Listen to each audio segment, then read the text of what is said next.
our friend Mr. Dave Goodyear, a very happy birthday to him. It's always good to wish someone older than you happy birthday. He gives the prize. Thank you. Linda, you go ahead. Sure. My name's Linda. I'll try to talk really loud. Talk really loud. My name's Linda, and I'm kind of putting these presentations together. And our guest tonight is Ed Kelly. He's been a long-time resident of Brunswick Hills and also a long-time member of the Historical Society. And he came to me and he told me that he was going to tell us about a story about how a river would possibly catch on fire, which is kind of neat. So he took some classes at Cleveland State University. He studied environmental programs. He worked in the area of stormwater management, has given numerous presentations, worked for the city of Cleveland and also the Brunswick Parks Department. So with that introduction, I'll turn it over to Ed and let us know how a river can catch on fire. Okay. Do you need the lights off or not? I don't Can know. everybody see Everybody okay? see it? Lights dimming the screen any from your angle? Yell if you want them off. Okay, thank you for coming, gang. And I want to start by explaining how I got into this business. Water pollution business, really. But my father was a Cleveland policeman. And in 1952, or when I was 8 years old, he passed away from cancer. So I thought, when I get older, I'm going to be a Cleveland policeman or a policeman somewhere. So went to school, did all the stuff, and got older, and ended up having to go in the Army like a lot of people, got drafted, so went into the Army, Fort Knox, Kentucky, and they don't ask you if you ever were in the Army. They don't say, what would you like to do when you get here? They tell you where you're going. So as it turns out, I ended up as a military policeman, and they had no idea that's what I wanted to be when I was out, but that's what happened. And the good news was about that, Vietnam was going on, and 5 guys went to Italy, I was one of them. Everybody else went to Vietnam. So I don't know who I knew back then, but I wish I could remember. Anyway, I got in and out of Italy with no problems, got home, and because I then was going to become a policeman, I was living in Lakewood at that time. Grew up with West 83rd and Lorraine, eventually moved out to Lakewood. So I thought, well, do I want to go to Cleveland and take the police test, or I'm in Lakewood, may as well. And I thought, you know what, I think Lakewood might be a little safer. So took the Lakewood test, and I was second or third, I think, on the list. So I thought, well, I'm all set. Told my mother, they're going to be calling me to start any time now. And next day or so, a friend of mine came by that I went to school with. Said, hey Ed, the Cuyahoga River just caught fire again, and they need people. I said, John, I don't know anything about fires or oil or any of that stuff. He said, that's okay, nobody else does either. So he said, just try it, and if you don't like it, you can go become a Lakewood policeman. I said, all right. So I went to the city of Cleveland, signed up, got hired, and right back then, first of all, the city of Cleveland had no authority over the Cuyahoga River. And that was a lot of finger pointing back then. It's his trouble. No, it's his. And so as things went on a little bit, it turns out that the problems that everybody had, everybody meaning the rivers, Cuyahoga River especially, but any of the other rivers within the city of Cleveland, even in other cities, it's a sewer-related problem. And so I put this up here just so it's kind of a reminder. The city of Cleveland has what they call combined sewers, and that is wastewater and stormwater they put together. So for the most part, their pipes are this big around, where then it runs it, they're this big. So the sanitary, well, the wastewater are about 8 inches, 8, 10, 12 in our area. Whereas the Cleveland area, they can go 15, 24, 36, 48, 60 inch. I think the biggest one I was in was a 13-footer. We'll look a little bit at that. But at any rate, we'll move forward. Now you know all about the sewer system. Okay, I'm going to ask if anybody in the room went to Edgewater Beach when they were young. Not last week, but when they were young. Anybody? Nobody? Yes? Okay. Do you recall those that went that they were chlorinating the water in the beach area? I don't know that they were, depends on when you went. Okay.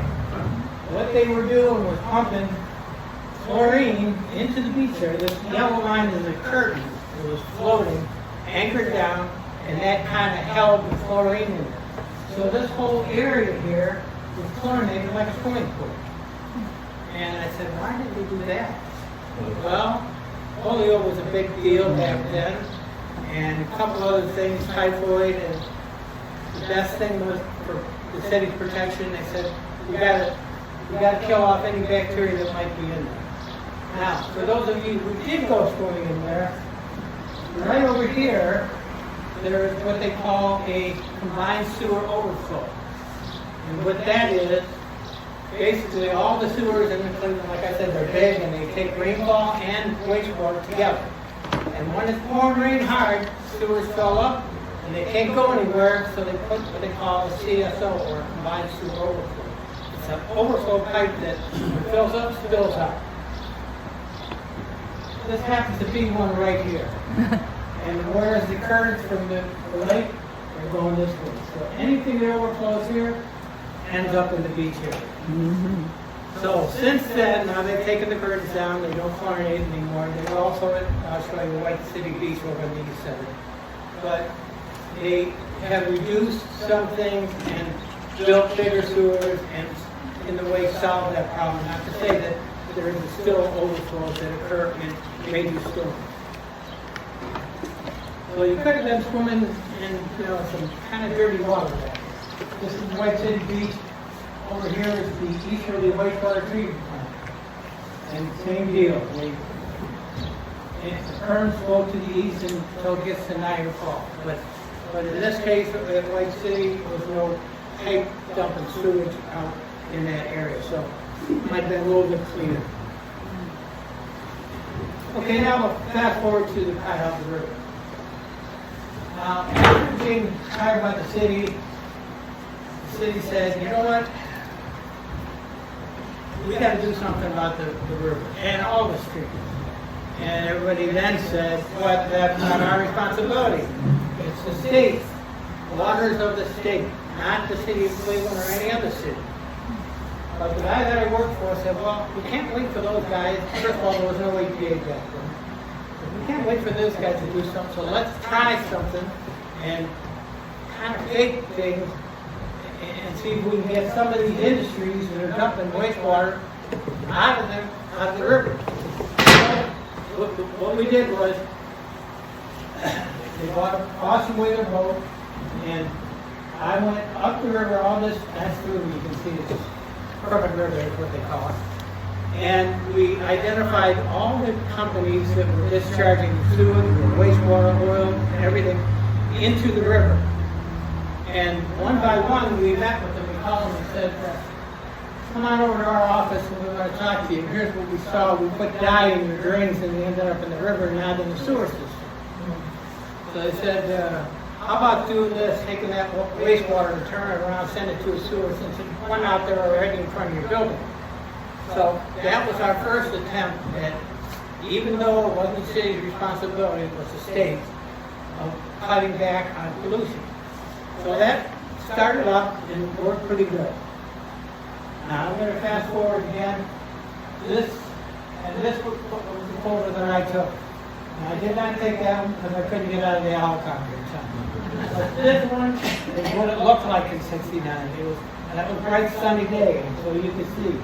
Barely see there's the railroad tracks right here, crossing the river. Now, it's been 55 years since the last fire that occurred on the Cuyahoga River.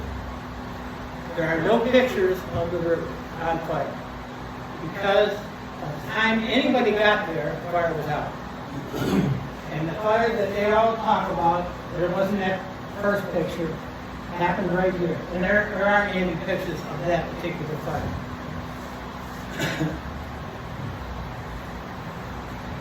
Alright, so I'm going to go and talk about and show you the headwaters, where the stream starts, way up south in the Akron area. And show you what it looks like as it comes down and finally gets into the Cuyahoga River area. So just to get an idea, this is what the river looked like back in the 70s. Believe it or not, it's kind of hard to see with the lights, but you can see it's crystal clear. This was above Akron, and it's heading towards Cleveland. But it was very clean for the river that we end up with. And then this again, still upstream of Akron. And again, though you can't see through it, this glare, it is very clean. And now hold your breath a minute. Okay.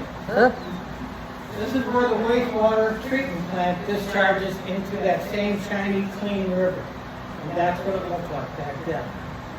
Akron wastewater, so all the wastewater that went to the plant is supposed to treat it, and it should come out as clean water, as clean as the river. Not happening. Not back then. What is that? So like, is it just like foam? Yeah, it's foam. It's like detergents and stuff that were not treated, and so they just kind of went right through the plant, and it should have been removed. Right. But that's what it looked like again back then. I'm sure it's much cleaner right now. This downstream, as it's heading towards Cleveland, you can see it's starting to break up a little bit. A little foggy in the river, but still, not the best, not the cleanest. And now, into what's called the head of navigation. The head of navigation is where the river goes from about 5 feet deep to 27 feet deep, because it's dredged so the big freighters can get around and get to the steel companies and anywhere else they need to. So just below the railroad track back there I showed you, it goes from 5 foot to about this depth, 27 feet. Now, again, same photo. Here's where it goes. The river's coming this way, and it's 27 feet here. Just above, upstream of that track, it's 5 feet here. Yes, sir. Ed, approximately how many companies were responsible for dumping in the river at this extent? Probably 150 some at that time. And back then, nobody said you couldn't do it. So they said, well, we can't fit it in the sewer in the front of our building, so we're going to dump it out the back door. That's what they did. And I'll just be more pictures. Now, something that's been said over and over that nobody ever found out who started the fire. And it's been 55 years since that fire. And a few months ago, I inquired through the chain of friends, and I said, does anybody know how that last fire started? There's no pictures of it, so nobody can show you here what it looked like. But it was right here, right below these. And I got a letter from a woman that said, let me read it to you. My father kept a diary, and after his death, I started to read them and found out how the last fire on the Cuyahoga River happened, because he was there when it happened. The North Central Railroad was blamed, but it was really caused by a brakeman on another railroad, how he had a new fuse or flare that was able to burn underwater, and he wanted to see if it worked, and it did. So, you gotta imagine, for one thing, and I'll finish reading that, but so this guy's on the riding across these tracks out from here and there. He got about in the middle and lit the flare and tossed it over, And right there at those bridges, because I was there daily in a boat, there's all kind of tree branches that gathered around the bridge bulkheads because they get hung up on them. So I can imagine this guy threw the flare over, now he's on the train going over, throws it, and probably landed right on a tree branch. So it sat there and just kept burning and burning. There's no flash point from oil or gasoline after it sits for a while. All that hardware could just catch on fire real quick, went away. Because the depth changed from, again, 5 feet to 27, the water just kind of stopped. And so did the oil spill. So there was a lot of oil spilled around those bridges. So, go on with this. The story goes that as far from North Central locomotive crossing the North Central Bridge, I believe it was called the 450, started the fire. The bridge is now gone. At the time of the fire, the 3 bridges lined up over the river on the road, those bridges. North Central Bridge, 450 and 455 and B&O Bridge, the only bridge that is left now. All members of the 5-man crew had passed away. The fuse or flare came off the caboose as it went across the river. The brakeman who dropped the fuse or flare in the river had a long history of starting fires along the railroad right away. In May, my father's diary had all the newspaper articles about the event, and the comment by my father said, "If they only knew." He had passed away, so she told his diary. So that's the last fire that nobody's ever heard about. So let's move on. We're going to wait till the end, but okay, now this is at the other end. This is out where the river comes out here, discharges, and flows to the east. Because it comes this way, it goes on its way to Niagara Falls. And obviously you can see it's not very pretty.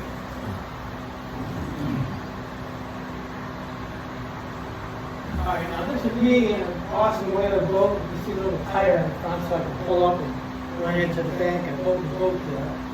So this is the first bridge that you're coming in. And I think I did a pretty good job of trying to hold the canvas still enough to turn around this. Okay, that one was the sewer overflow from the flats area. So it was a big gated to catch any debris from coming up. Now this one is just an industrial waste. Yuck. And the 680 saw on there, I put those, because they said, okay, Ed, you gotta go up the river on both sides, you gotta spray paint from number 1 on up to like 130, 140 on each side of the river. This particular outfall or pipe, and the next one is 2, was from a company called Metal Supply. And they were a plating company. And after we had dye tested the companies along the route so we could tell them what pipes were theirs. And we took those guys to court. We went, and I was a witness because I did the sampling and the dye testing, and so we could tell they wanted to try, even though the city had no authority. So they said, how are we going to do this? The attorneys got together and said, how are we going to do this when city Cleveland attorneys have no power over that river? That's the state waters. Waters of the state. So what they did was looked for a fine line of a problem that is in their jurisdiction within the city of Cleveland called Bawdy House. And the attorney said, we can use this wording, nuisance to the neighborhood, because they were dumping wastewater, and in the neighborhood of that discharge, they were a nuisance. And that's how it got now. That really had nothing to do with what that particular law, but it's still in existence, Bawdy House Act. They never, I was a witness in court, we went to court, and because I did the sampling and stuff, but what they, and I tried to look this thing up, this was back in, the early 60s. And it's not on record anymore. The only reason I could think is what they did was settle out of court. So there was nobody got their knuckles, smacked. But what they did was that company, Mills Applied, rerouted their wastewater that was dumping that chrome water into the stream and turned it around and went the other way back into the sewer.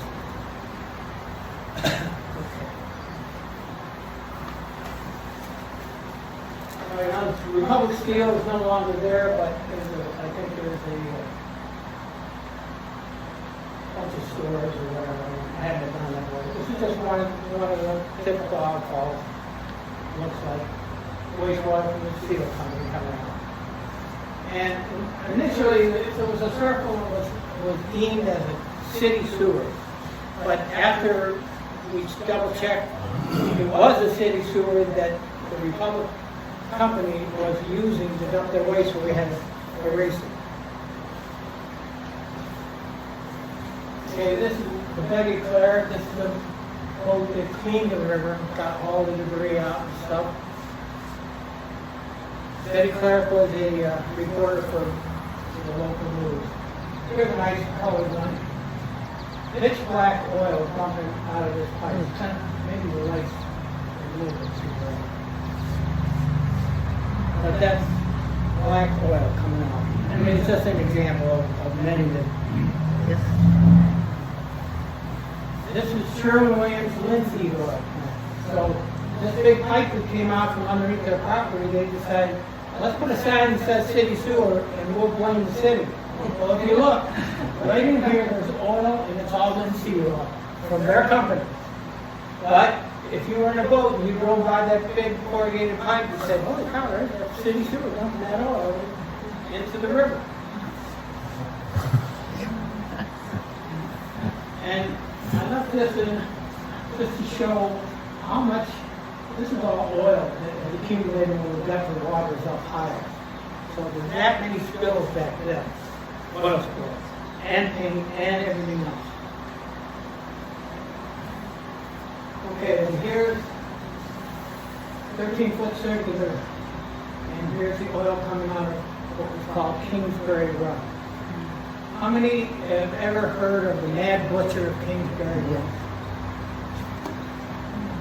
So, Killer. Mad Butcher, I think there was 13 torso murders. Guy went and cut up bodies, left them all cut up everywhere. And it was along this stream that was called Kingsbury Run. And now, the majority of it, this is Broadway, this road up here. And the majority of it's underground, and the 13-foot circular, just a huge, huge pipe that comes into the river. It goes all the way back to Shaker Heights. And I walked from that 13-foot circular to Shaker Heights, underground.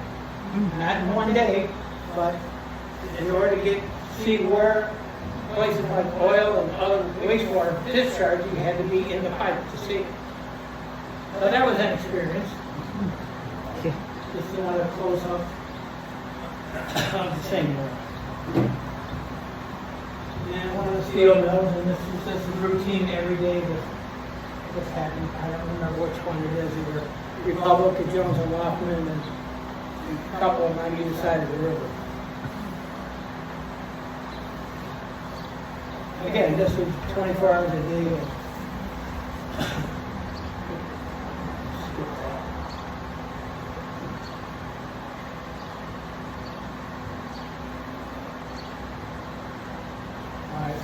That takes you up to the end.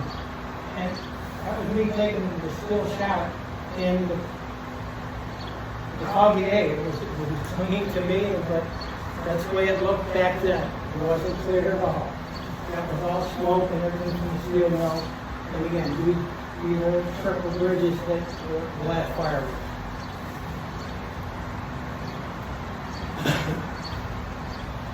I'll just give you a quick history of what happened back when EPA finally came into business. That was they weren't around back then. But December 2nd, 1970, they decided they were going to enforce environmental protection standards. First, they had to develop them because they didn't have anything to develop to enforce. Conducted environmental research, provide assistance to others that had environmental pollution, cities basically, and assist the council in environmental quality developing and recommending to the president what he or she should do. And that's what they did, and again, down at the bottom, that was when the first Earth Day was established. Just a little bit more here. William Ruckel House went on the offensive against the city. Cleveland was one of them. And of course, he had to go after Cleveland because it was the biggest news with the fire fires and everything else. And there was 14 fires total. But so they had to chase them, Detroit, Atlanta, and get after them. Basically, we've got to do something about the wastewater problem and pollution. So then the Clean Water Act came out, and now we're in the city of Cleveland still working on the river, trying to get wastewater clean and everything. And then we hear out of water pollution control says, we're going to establish a permit. Now, wait a minute, you're going to give these guys that are pumping oil a permit to dump the oil? I said, wait, how is that fixing it? The permits were a little bit more detailed than they said originally, so they said, day one you gotta do this, next month you gotta do that. So basically, over the long term, you reduce the wastewater spills and everything else until back to the bottom where it says, when you make it fishable and swimmable. And now, that's how you can do it. Okay, I'll flip through this real quick. This is just a wastewater treatment plant. This is southerly. And after, and by the way, I work for the City of Cleveland Water Pollution Control. And then when Northeast Ohio Sewer District came into being, they just took over. They said, okay, today you're working for the city, tomorrow you're working for the NRSD. And that's what happened. So they basically took over. And they did wastewater treatment plant upgrades. If you're familiar with that, it's good, but basically it's getting better and better. They started enforcing some of these regulations that they permitted, and things started to get better little by little. They also constructed big pipe system called an interceptor. Transfers the wastewater that used to dump in the river, takes it across the river to the treatment plant. And they got rid of some of the smaller wastewater plants that were around. Here's that 13-foot circle that I was talking about. There's a guy walking in that. This is, of course, is small, about 36 inch. But this is mostly the wastewater treatment that the NRSD's CSO control, basically combined sewer overflow. So when it rains, it used to dump sewage in the river. Now they cut back on the amount of water that went in, so it wouldn't overflow. So used to dump out on the top floor, and now it's dry. So yes, they did, a decent job. And this is just a graph showing, look how it was, and here it is now, a lot better. And it just goes further where the sewer district did a lot of in-stream stuff. This is the Cuyahoga River, used to be full of oil there. And this kind of skips through this real quick. And they're looking at fish now. There was never any fish in the river at that point. They couldn't live. And again, everything that they were sampling for got better and better. Basically, that's all that showed. And back when the rivers were small bugs that feed fish started showing up the stream because they took out the pollution and they killed those bugs. So more bugs, the chain of command, bigger fish, just some more.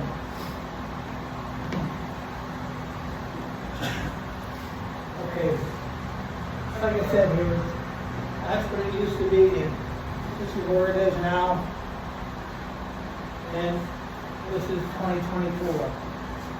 You never saw a boat in the river before. nobody would take their boat in the Cuyahoga River. Because if you got a boat, do you want to scrub the oil off the side of it and you got that? I don't think so. So, let me skip forward here.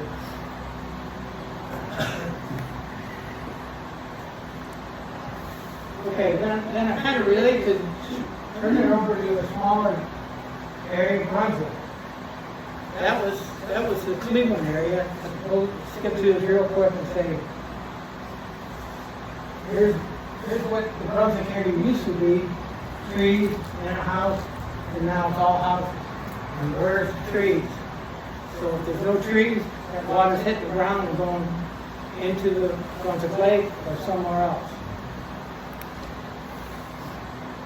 Okay, and it's just kind of important to do everything you can, whether you're in your house, your yard, or anything. It's important to take care of yourself and the wastewater, the stormwater in your area, because everybody lives downstream of something. And this was Earth Day. There was a cleanup of Brunswick Lake and beyond. We used to do a lot of cleanups on all the streams, Goodyear Creek, and several others. We would have Boy Scouts, Girl Scouts, and physically get in the water, shoes and everything, tennis shoes, walk right down the stream and pull out pop cans and just litter basically that had gotten in there. And this is just pictures of one, just what they got out of one of the local streams. And you basically, like I said, they just got in there with their shoes and said, hey, it's only, 6 inches deep. And then, just to summarize, this is what we used to do, we, meaning everybody in the neighborhood. Used to wash our paintbrushes, trash overflowing from there, spray chemicals, change oil in the driveway, pet waste, and all of that stuff at the bottom washes to a stream. So it's just kind of like a reminder, don't do that anymore. You used to do that. And we try and do public education so that people know this lake is great for people to swim in it. Just because you have a swimming pool doesn't mean you can't care about Brunswick Lake. There's some other things there, except for the Brunswick. Unfortunately, what these are showing how you can take the water. We do it here. For instance, instead of dumping it in the storm sewer, you put it in the rain garden. Saving that water, another rain garden. And right up under the, what is it out here, we've got a rain barrel.